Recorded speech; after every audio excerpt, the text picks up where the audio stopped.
The Indo-Aryan peoples represent a wide and varied collection of communities spread across South Asia. What brings them together is their use of Indo-Aryan languages, a major branch of the Indo-European language family. Historically, the groups later identified as Aryans were originally pastoralists who lived in the Central Asian steppes. They spoke early Indo-Iranian languages and gradually migrated southward into the Indian subcontinent. Along their journey, they introduced the Proto-Indo-Aryan language and established cultural links that would shape the future of the region. Early Indo-Aryan groups shared close connections with Iranian peoples who settled west of the Indus River. Both communities had intertwined linguistic, cultural, and historical roots before parting ways in different directions. Over many centuries, Indo-Aryan speakers increasingly populated territories south of the Indus. Today, their descendants can be found across a vast area that includes modern-day Pakistan, east of the Indus, India, Nepal, Bangladesh, Sri Lanka, and even the Maldives, forming the northern and central demographic backbone of the subcontinent. Genetic research reveals that Indo-Aryan speaking populations are not descended from a single ancestral group. Instead, their heritage is a mixture of several ancient populations.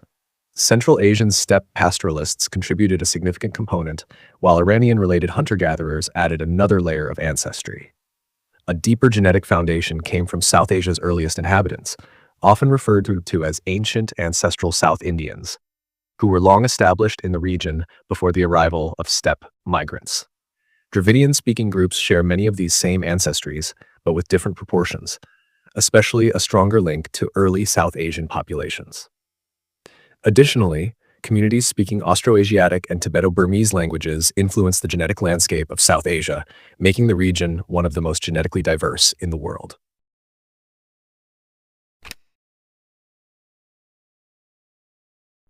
The term Aryan did not begin as a label for ethnicity or race. In its earliest usage, it signified qualities such as being noble, free, or civilized. It was a self-designation used by migrating Indo-Iranian groups who moved out of Central Asia. Some of them later settled on the Iranian plateau and developed what became known as the Iranian civilizations, while others continued farther south into the northern regions of India and evolved into the Indo-Aryan peoples. For these early communities, the term expressed pride in their cultural identity rather than a biological distinction. For most of recorded history, the word had no sweeping racial meaning. Even when the Persians used a form of the word, identifying their homeland as the land of the Aryans, it functioned more as a way to distinguish their social identity and class from others, especially during and after the Arab conquest in the 7th century CE. It was a marker of cultural unity, not skin color or physical traits. The transformation of the term into a racial concept occurred much later in Europe. When European scholars in the 18th and 19th centuries began studying Sanskrit, they recognized similarities between Sanskrit and many European languages. Sir William Jones, an influential philologist, proposed the idea of a shared linguistic ancestry, which he called Proto-Indo-European. His scholarly statement sparked a wave of speculation and theories about the origins of Europeans and Indians, particularly among Western intellectuals eager to trace their heritage to an ancient noble source. In this atmosphere, the French writer Joseph Arthur de Gobineau developed a racialized interpretation, claiming that so-called Aryans were a superior people defined by white skin and European identity. This idea gained even more traction in Germany, especially through figures like Houston Stewart Chamberlain. Their writings linked Aryan identity with a belief in white superiority, laying ideological groundwork that would later help shape Nazi racial policies. Alfred Rosenberg and Adolf Hitler adopted these narratives, twisting linguistic history into a justification for discrimination, oppression, and genocide. Another influential scholar, Max Muller, attempted to uncover the origins of Indo-European languages through the Rig Veda and studies of ancient India. His work was later misused to construct the notion of an Aryan invasion, in which light-skinned conquerors subdued a darker indigenous population. Although Miller himself rejected such racial interpretations, the theory became popular and convenient during colonial times. British authorities used it to claim that they, as fellow Aryans, were bringing civilization back to India, framing their rule as part of a supposed historical pattern. Over time, archaeological and genetic research discredited these racialized myths. Mortimer Wheeler's interpretations of his excavations in the Indus Valley, once cited as support for the invasion model, have also been rejected by modern scholars. Today, the term Aryan is properly understood in its original context. Rather than a racial category, It refers to the Indo-Aryan peoples who once shared a cultural and linguistic heritage. Some scholars further limit its historical use specifically to Iranian groups because the term continued to appear in their imperial traditions. Either way, present-day understanding makes clear that Aryan identity was never about biological supremacy, but about cultural self-identification. Scholars believe that the ancestors of the Indo-Iranians and Indo-Aryans once lived in the broad grasslands near the Ural River in what is now Kazakhstan. Over many generations, these mobile pastoral communities moved southward, gradually reaching the Iranian plateau sometime before the 3rd millennium BCE. Their culture and language began to take shape within the Sintashta culture, a Bronze Age society known for its innovations in warfare. It was here that the chariot first emerged, a technological development that would later become central to their identity and military power. Genetic research reveals a close relationship between the peoples of the Sintashta culture and those of the corded ware culture in Europe. This connection suggests that both groups shared a common ancestry and that the Sintashta community may have formed through an eastward expansion from earlier European populations. As their culture evolved, it blended with influences from neighboring civilizations, especially the Bactria-Margiana archaeological complex to the south, whose religious and economic practices helped shape early Indo-Iranian society. As time passed, the Indo-Iranians began to divide into separate groups. Around 2000 to 1600 BCE, one branch moved westward into the Near East and contributed to the rise of the Mitanni kingdom in what is now northern Syria. Another branch crossed the mountains of the Hindu Kush and entered the Indian subcontinent, becoming the people later known as the Vedic Indo-Aryans. Some also suggest that the Wusun, an ancient Inner Asian people once living in the regions of Kazakhstan and China, may have been related to this Indo-Aryan expansion. Meanwhile, the Iranian branch continued its migration into the land that would eventually bear their name, Iran. Archaeologists have not yet identified what these migrants called themselves during these early movements. The term Aryan appears later, referring to those who considered themselves free and noble members of their society, distinct not by race but by cultural standing. It served as a marker of belonging to a tradition of order and proper conduct. The earliest surviving usage of Aryan comes from the Avestan language of ancient Iran. Within the Zoroastrian scriptures, an Aryan is defined as someone who listens to, remembers, and lives by the teachings of righteousness. This spiritual meaning suggests that the term had long been associated with moral identity rather than ancestry or physical traits. Before Zoroaster's teachings took form, the early Iranian religion already used the word in a similar way, to distinguish those committed to a life aligned with light and truth.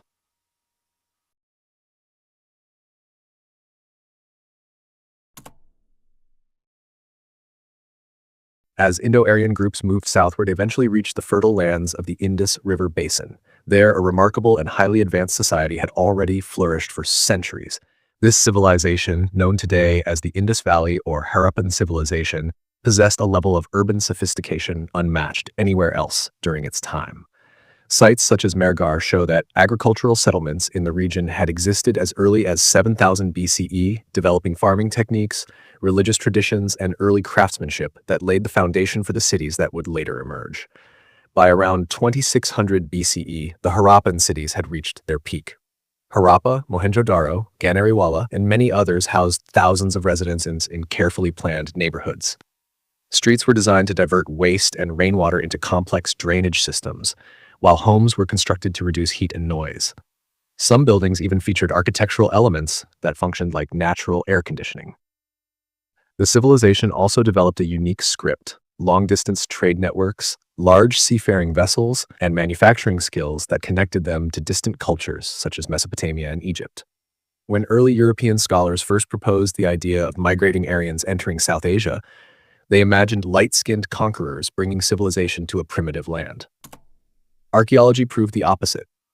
The Indus Valley civilization was already a thriving urban society when the Indo-Aryans arrived. Instead of domination, what likely occurred was interaction, cultural exchange, and gradual merging of traditions, similar to later historical examples such as the Germanic migrations into the Roman Empire or the Kassite presence in Babylonia. Between 1900 and 1500 BCE, the Indus Valley civilization began to decline. Its great cities emptied, and many inhabitants moved southward toward regions with more reliable water sources.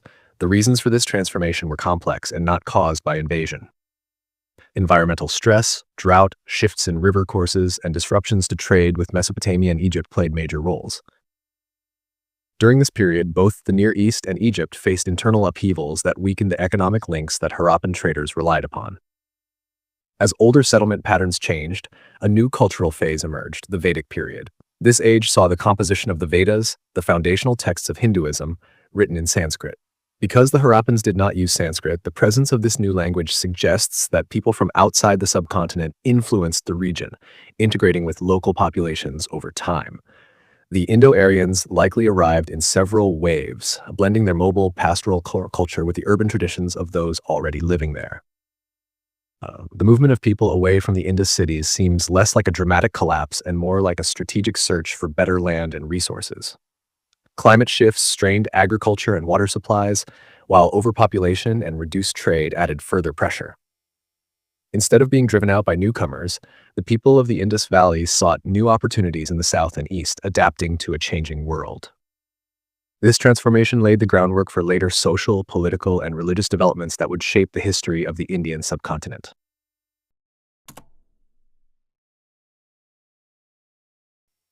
The early Vedic age marks a new chapter in the history of northern India.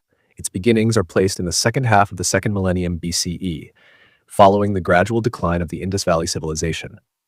Indo-Aryan groups, already established in the northwest, began forming settlements along the Indus and its surrounding regions. During this same period, a related Iranian cultural tradition known as the Yaz culture developed to the west, while further Iranian migrations shaped what would later become the heartland of Persia.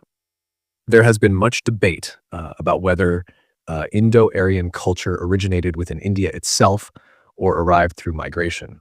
Some Indian scholars have championed the idea of complete cultural continuity from the earliest Harappan period, arguing for an entirely indigenous development. These views remain popular in many circles within India because they emphasize the antiquity and unity of Indian civilization. However, the mainstream academic consensus recognizes a mixture of influences with clear evidence of Indo-Aryan language and culture arriving from outside and blending with existing South Asian traditions. Knowledge of the early Vedic world comes primarily from the Rigveda Samhita, the oldest of the Vedic scriptures, composed roughly between 1400 and 1000 BCE. The hymns of the Rigveda preserve insights into the beliefs and practices of these early Indo-Aryan communities. Their religious life was deeply connected to a shared Indo-European religious heritage, while also incorporating elements drawn from Central Asian and Bactria-Margiana cultures. Some funerary practices matched those found in the Santashta culture, indicating continuity from their steppe origins. The gods and sacred drink, soma, further reflect this complex cultural blending. The hymns also describe interactions that were not always peaceful. The Aryas often clashed with groups known as dasas and dasyas, people portrayed as outsiders who did not participate in Vedic rituals or honor Vedic deities. Later interpretations have attempted to link these groups to Iranian tribes or earlier Indo-Aryan migrants who arrived before the Vedic speakers. There is also evidence that some regions of the Ganges plain developed related but distinct Indo-Aryan traditions separate from the Kuru Panchala homeland of the Vedas. Over time, the Vedic tribes transitioned from a semi-nomadic life to the patterns of settled agriculture. Around 1000 BCE, iron tools became increasingly common, making it easier to clear dense forests in the Ganga-Yamuna Doab. This technological development opened the plains for cultivation and population growth. Tribes that once traveled with their herds began establishing more permanent communities, and smaller tribes fused into larger political units. Control over lands and livestock became a foundation for wealth and political authority. As the Kuru kingdom rose to prominence, Vedic religion evolved into a more formal and elaborate system. Priests compiled and organized earlier hymns, refining rituals into the form that would later shape Orthodox Shraddha ceremonies. Cultural influence spread outward from the Kuru and Panchala realms, though the central Ganges region continued to maintain distinctive customs and belief structures.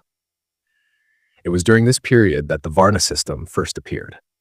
Initially reflecting divisions of labor, the social structure became increasingly hierarchical, distinguishing between priests, warriors, merchants, and laboring classes.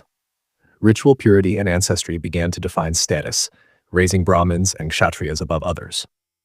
Meanwhile, society saw rapid growth in agriculture, craft production, and trade, supporting the writing of new philosophical texts such as the early Upanishads. By the 6th century BCE, the world of the Vedic peoples was transforming rapidly. Small tribes that once relied on pastoralism and shifting settlements had begun consolidating into larger and more complex political units. These rising states are known as the Mahajanapadas. Roads became busier with travelers, merchants, and officials, and the expansion of settlements created a growing network of urban centers across the northern plains of India. The western reaches of the Ganges River marked the boundary of traditional Vedic influence, while new settlements stretched southward to regions linked to the Narmada River and the edges of the Deccan Plateau. As these emerging states competed for regional dominance, rulers sought greater authority, wealth, and military power. The process of urbanization set the stage for economic growth and cultural interaction on a scale unseen in earlier centuries. Craftspeople, traders, and agricultural communities became increasingly integrated into a larger system of exchange. Although political rivalries intensified, connections between distant regions became easier than ever. At the same time, profound cultural changes were underway. The language of religious scholarship reached a peak of refinement through the work of Panini, whose grammar of Sanskrit marked the transition into the era of classical Sanskrit. Religious thought was also evolving. Many thinkers, especially in the Kosala Magadha region, began questioning the authority of the Brahmin priesthood and the elaborate rituals of the Vedic tradition. Their skepticism grew into new philosophical and spiritual movements known as the Shramana traditions, which rejected Vedic orthodoxy and emphasized personal liberation and ethical discipline.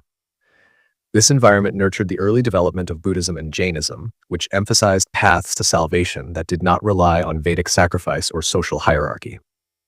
These movements gained particular influence in eastern India, where cultural norms often differed from those in the Kuru Panchala heartland. Scholars describe this zone as Greater Magadha, a region where Kshatriyas, rather than Brahmins, often held higher cultural status, reflecting a worldview distinct from that of Vedic society. Meanwhile, external forces began shaping the destiny of the Indian subcontinent. Persian rulers such as Cyrus and Darius I expanded into the Indus Valley during the 6th century BCE, establishing the first major foreign influence on the region. Later centuries would bring further interactions, trade networks, and political encounters with peoples from the west and northwest, including Indo-Greeks, Indo-Scythians, and Indo-Parthians. From around 600 BCE to 300 BCE, the northern and eastern parts of the Indian subcontinent witnessed the rise of the Mahajanapadas. These 16 powerful kingdoms and oligarchic republics formed a long political belt stretching from Gandhara in the northwestern region to Bengal in the east. Their influence also extended into areas south of the Vindhya Range, showing how wide their presence had become across the subcontinent. Ancient Buddhist sources, especially the Anguttara Nikaya, mention these 16 prominent realms often and by name. They were Anga, Asaka, Avanti, Chedi, Gandhara, Kashi, Cambodia, Kosala, Kuru, Magadha, Malla, Matsya, sometimes called Matcha, Panchala, Surasena, Vriji, and Vatsa. During this age, India experienced its second great phase of urban development after the earlier brilliance of the Indus Valley civilization. Towns and cities multiplied, power concentrated, and new political systems emerged that shaped later history. Archaeologically, this period corresponds to the northern Black Polish ware culture. It was centered especially in the central Ganges plain, yet its reach extended across much of northern and central India. This culture represents a time of large fortified cities, substantial population growth, and a noticeable rise in social hierarchy. Trade networks connected distant regions, and sophisticated public buildings and water channels appeared to serve urban life. Specialized crafts flourished, weights were standardized for commerce, and punch-marked coins entered circulation. Writing also developed in a recognizable and lasting form, with the Brahmi and Kharosthi scripts becoming instruments of administration and record-keeping. Sanskrit served as the language of scholars and noble classes, while the many spoken languages of everyday life were grouped under the name Prakrits. As political competition intensified, many of the 16 Mahajanapadas were absorbed into larger states. By the time Gautama Buddha lived, only 4 major powers still held decisive influence over the region: Vatsa, Avanti, Kosala, and Magadha. Among them, Magadha held a particularly important position. It was one of the original 16 Mahajanapadas, and its core territory lay in the region of modern Bihar, south of the Ganges River. Rajagriha, known today as Rajgir, served as its first capital. Later, the seat of power shifted to Pataliputra, known today as Patna. Magadha expanded steadily. The conquest of Lichavi and Anga brought most of Bihar and Bengal under its authority, and further victories added large areas of eastern Uttar Pradesh and Odisha. With this expansion, Magadha became a major center in the development of Jainism and Buddhism. The Nanda Empire, which flourished from about 345 to 322 BCE, controlled one of the most expansive territories in ancient India. At its height, the empire reached from Bengal in the east to Punjab in the west and extended southward to the Vindhya range. The Nanda dynasty strengthened and expanded the political structure established earlier by the Haryanka and Shaishanaga dynasties. Through these foundations, the Nandas assembled a powerful state apparatus that supported a vast and formidable army. Even the lowest estimates describe their military might as consisting of 200,000 infantry, 20,000 cavalry, 2,000 war chariots, and 3,000 war elephants, making it one of the most extensive armies of its time. The Indian campaign of Alexander the Great began in 327 BCE and lasted until 325 BCE. After he had conquered the Achaemenid Persian Empire, Alexander led his Macedonian forces into the Indus Valley in the northwestern region of the Indian subcontinent. In less than 2 years, he expanded Macedon's influence, already closely tied to the wider Greek world, into Gandhara and the Indus Valley regions of Punjab and Sindh, territories that had previously been brought under Persian rule by the Achaemenids. Once Macedon absorbed Gandhara, including the significant city of Taxila, Alexander continued his advance into Punjab. There he encountered Porus, an Indian ruler who governed the territory along the Hydaspes River. In 326 BCE, Alexander defeated Porus and the Pauravas in the Battle of the Hydaspes. However, despite the victory, the battle was likely the most costly engagement the Macedonians faced during their eastern campaign. As Alexander continued marching eastward, his army approached the lands of the Nanda Empire, whose power was centered in Magadha. Greek accounts state that the Nanda military was believed to be 5 times greater in size than Alexander's forces. The Macedonian soldiers, already worn down from years of campaigning, were deeply troubled by the possibility of facing such a massive army. Exhausted, longing for home, and fearful of the challenges that awaited them across the Indo-Gangetic plain, they refused to continue their advance. Their mutiny took place at the Hyphasis River. After consulting with his general Coenus, who conveyed the desperation and demands of the troops, Alexander recognized that pressing onward would risk collapse of the army's morale and strength. He therefore agreed to halt the eastward march. Turning south, he led his forces through southern Punjab and Sindh, subduing several local tribes along the lower Indus River. Eventually, he turned westward, beginning his journey back toward Macedon. The Maurya Empire, which lasted from 322 to 185 BCE, brought most of the Indian subcontinent under a single political authority and became the largest empire ever to exist in the region. At its peak, the empire touched the Himalayan frontiers in the north and extended eastward into the area now known as Assam. To the west, Mauryan control reached beyond present-day Pakistan, stretching into the Hindu Kush mountains of modern Afghanistan. This powerful state was founded by Chandragupta Maurya in Magadha, in what is now Bihar, with the guidance of Chanakya, also known as Kautilya, following the overthrow of the Nanda Empire. Chandragupta expanded his dominion rapidly toward the west across central and western India. By 317 BCE, Mauryan supremacy encompassed all of northwestern India. His power was further affirmed after the Seleucid-Mauryan War, during which the empire defeated Seleucus I, the founder of the Seleucid Empire. As a result, Maurya authority extended to lands west of the Indus River. Chandragupta was succeeded by his son Bindusara around 297 BCE. By the time of Bindusara's death around 272 BCE, a vast portion of the Indian subcontinent acknowledged Mauryan suzerainty, though the region of Kalinga, corresponding to modern Odisha, remained outside direct control and possibly obstructed southern trade. Bindusara's successor was Ashoka, whose rule continued until his death around 232 BCE. His conquest of Kalinga around 2660 BCE secured victory, yet the devastation and tremendous suffering caused by the conflict deeply affected him. In response, Ashoka rejected violence and embraced Buddhism, reshaping the empire's moral and political character. After his reign, the empire gradually weakened, and its final ruler, Brihadratha, was assassinated by Pushyamitra Shunga, who founded the Shunga Empire. The centuries that followed the Maurya Empire, from the 3rd century BCE until the end of the Gupta Empire in the 6th century CE, are known as the classical period of India. During these years, several powerful dynasties ruled over different parts of the subcontinent, although the Gupta Empire of the 4th to 6th century CE is especially celebrated and often referred to as the Golden Age of India. Throughout this wider classical era, India possessed one of the strongest global economies. Between 1 CE and 1000 CE, its wealth accounted for roughly 1/4 to 1/3 of the world's economic output. Trade flourished, especially along the southwestern coast in Kerala. The ancient port of Muziris became a major center in the spice trade as early as 3000 BCE, a fact recorded in Sumerian sources. Jewish traders were known to have arrived in Kochi by 562 BCE.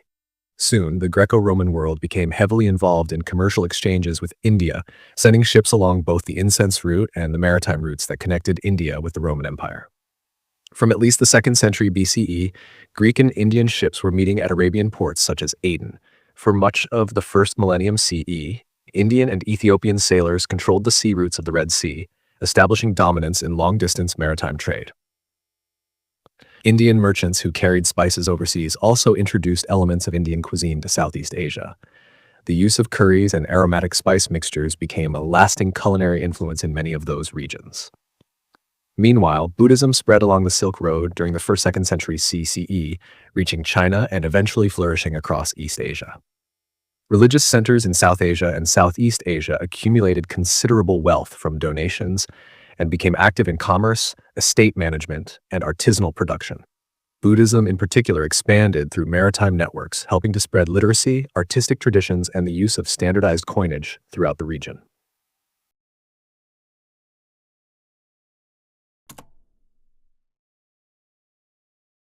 Early medieval India began after the fall of the Gupta Empire in the 6th century CE. This era also includes what is known as the late classical age of Hinduism, which started following the collapse of the Empire of Harsha in the 7th century and continued until the 13th century when the Delhi Sultanate emerged as the dominant power in northern India. During the early medieval centuries, the Indian subcontinent was home to more than 40 distinct states. Each possessed its own cultural traditions, languages, scripts, and religious life. Buddhism held a strong presence at the beginning of this period, particularly under the patronage of the Pala Empire located in the Indo-Gangetic Plain. The Palas supported major Buddhist monastic institutions, including Nalanda Mahavihara in present-day Bihar. Nalanda became a renowned center of scholarship that helped integrate a politically fragmented South Asia into the wider intellectual networks of the world. Another notable achievement from this time was the creation of Chaturanga, a board game that would eventually spread to Europe and evolve into modern chess. In the late medieval era, invasions carried out by several Islamic powers gradually reshaped northern India. Arab forces first entered the region, followed by the Ghaznavids and the Ghurids, who conquered significant territories. Eventually, the Turkic general Qutb-ud-Din Aybak declared independence from the Ghurid Empire and established the Delhi Sultanate, which ruled into the 16th century. The consequences of these invasions and political transformations were profound. Buddhism declined across South Asia, while Hinduism persisted and strengthened in regions that fell under Muslim rule. Further south, the Vijayanagara Empire remained a powerful Hindu kingdom that actively resisted Muslim expansion. Its rivalry with the Bahmani Sultanate defined politics in the Deccan for generations. As the 16th century approached, new technologies and global influences arrived in India. Gunpowder weapons contributed to the rise of the Mughal Empire, one of the 3 great Islamic gunpowder empires alongside the Ottoman Empire and Safavid Persia.